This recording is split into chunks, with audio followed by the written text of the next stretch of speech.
Hi everyone, this is Elena of the Witches Box, and I'm here today with another episode of Witch Booktube. And today we're going to be talking about a gorgeous book by Danielle Dulsky called Seasons of Moon and Flame, The Wild Dreamer's Epic Journey to Becoming. It's a really beautiful design cover. The drawing is gorgeous. There it is. And I wanted to, before I jump into the book, say that this book comes with a little bit of a backstory because months and months and months ago, January, maybe February, I got the advanced reader's copy because this book was published and dropped out into the world. I want to say it was early May, like late April, early May. I don't know.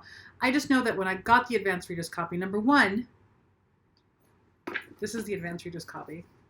So excited. I was so excited. And it came with this lovely note from the publisher, right? So it was just so exciting to get the book in this form that, I mean, it was almost better than getting the book, I have to tell you. So I had it. And the expectation was that I would read it and do a Booktube review. And then COVID hit and life just lost the plot. Like I ended up stopping the videos. I didn't read for a while, for quite a long time. We had to shut down all work here. And so I was doing the work of a bunch of different people. All that to say that I'm just now getting to doing this Booktube review. And this book has been in my hot little hands for months and months. So I want to extend a deep, heartfelt thank you to Danielle and New World Publishing for sending this to me, for being patient with me. I'm just going to do a shameless request for all publishers out there. Please send me your advanced readers copies. I thought that this was the sexiest thing ever. Anything that lets me peek into the behind the scenes process of a book's life is magic for me. So I'm telling you, I haven't actually put these on my shelf yet because I just want to keep this out somewhere where I can just kind of like look at it and touch it whenever I pass by it. I love that I got this. So thank you so much. Okay, so let me read you her bio. Danielle Dulsky is a heathen visionary, Aquarian mischief maker, and founder of the Hag School. Author of The Holy Wild and Women Most Wild, Danielle teaches internationally and has facilitated embodiment trainings, wild circles, communal spell work, and seasonal rituals since 2007. You can see her work over at danielledulsky.com, and we'll have a link to that below. And this book. So the way this book is formatted is that each section is a season or a seasonal portal. And within that season are 3 to 4 lunation cycles, and each of those lunation cycles has its own theme. And the entire book opens up with a chapter called The House of Initiation, the beginning and the end, where she ushers us into what this entire year's worth of work and journeying is going to be about. It's beautiful. Also, it's recommended that this book, I recommend that you read the whole book all through, and then you keep this book. And then at the beginning of each season, you take that section and do the work of that season throughout those months, because it's just the work.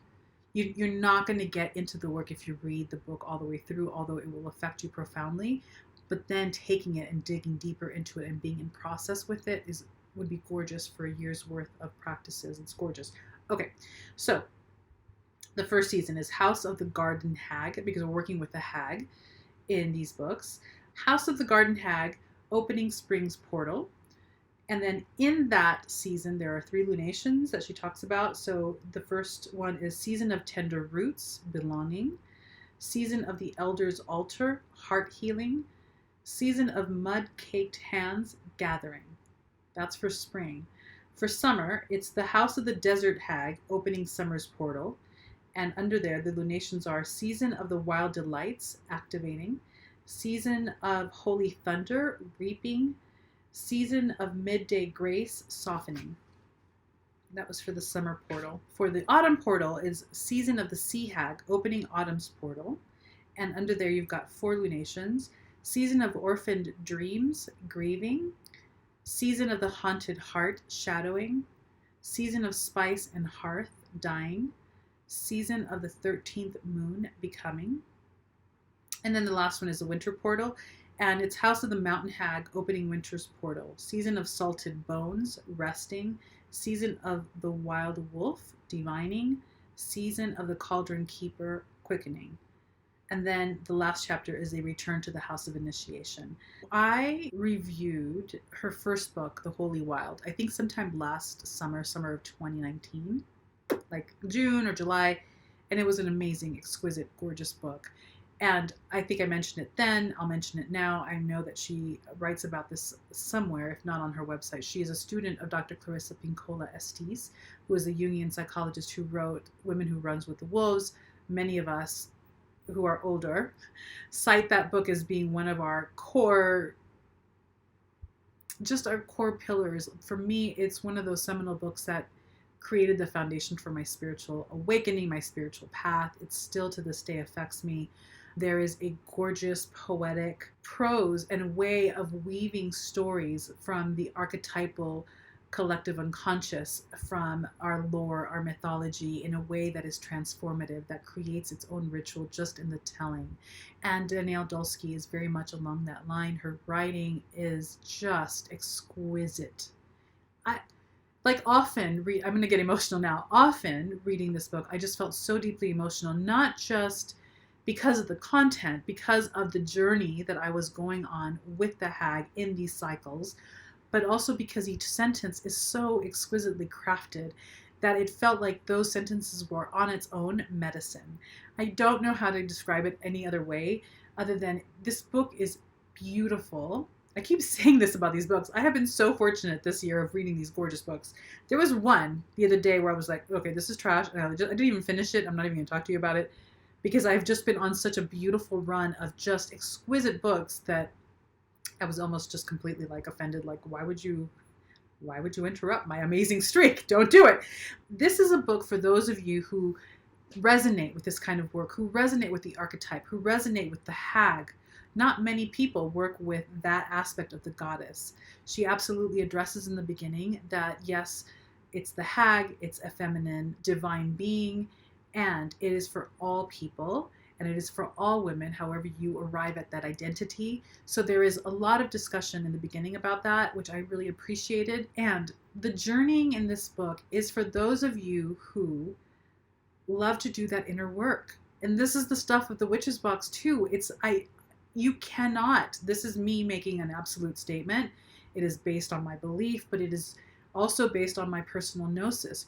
Your ability to grow as a witch, your ability to understand your power as a witch, your ability to be able to wield your power as a witch with mastery is absolutely categorically dependent on how well you know yourself, how well and how deep you have dived into yourself, into your makings, into your motivations, into your shadow. Until you do that work, it's almost like the metaphor of the tree. The tree can only grow as high as the roots are deep. Does that make sense? And so this type of transformative work is that stuff. Get the book. Get the book. It's really gorgeous. I recommend that you read the whole thing through and then pick it up at the season that you're at and do the work of that season. It is beautiful, powerful, powerful, transformative work. I am just blown away by Danielle's writing. I'm blown away by what she's pulling through and the work that she's doing. She offers classes, she offers groups. Definitely go check out her website. I have been part of a small group that I kind of dip in and out of. This is a 5++++++. It is beautiful. This is also, interestingly, I'm just going to interject this because we are all in this really bizarre time where I really believe at this point the culture of all people across the world will never be the same. We're going through a pretty intense transformation that we're not quite fully aware of and understand. Yes, we are in a pandemic. Yes, a lot of us are still isolating and keeping closer to home, but a change is happening. We are changing by virtue of how all of us have been affected by this, and our culture will never be the same. Things will change forever. And I don't say that in a way to sound pessimistic or doomsday at all. It's important to understand that things are changing, and in the transition of change, things are easier to change. Transition allows for faster, quicker pivots because everything is in transition now. What is stuck and enwrote, habits, mundane, day-to-day things that we do over and over and over again out of habit, all of that has been shaken up. It's easy to create new habits now because everything is in flux. And I say that in relation to talking about this book because this book outlines a pretty in-depth working for a year. If you wanted to engage in this book as a year-long practice, that you can probably take with you for longer than that. But if you wanted to take the work of this book and work it in time and in seasons, as she has outlined them here in this book, you can carve into your life now this kind of deep, deep work, because everything is in flux. Everything is in flux. You can create new habits, new patterns, new practices now, because it is all just up in the air. Who the hell knows? We may end up having to stay home, at least in the United States, for at least a year, if not more. At this point, we don't know. And so we have opportunities to use the chaos of the energy now, the chaos of the uncertainty and the changing in routines and the changing in how we leave and don't leave the house. We have an opportunity to take that proactively and begin to think about, how do I want to shape this in a way that serves me and my family and my spiritual growth the most? I would really encourage you to start thinking about that. We'll talk about this a little bit more in a couple of other places in the newsletter, but also I think in a live that I'll do soon. But it is an opportunity. We are all feeling very victimized by it because it seems like it's something completely out of our control. But now that we're in it, take the minute, the time, the minutes to ask yourself, how can I proactively make this work for me? And something like this book with these deep spiritual practices, to weave that into your day-to-day, this is the time to do it. This is a gorgeous book. I recommend it. Danielle, this is just exquisite, exquisite. Congratulations, it's beautiful. So there it is. We will be back with more things next week. Thank you so much for being patient with this book review, because seriously, it's such a long time in coming. I can't believe that it's taken this long, but I'm glad that I got it, and I'm glad that I got to read it. At this point, I would probably say we should all be reading every single thing that she puts out. That's where I'm at with it. And that's it. You know where to find us. All the links are down below, and we will talk soon.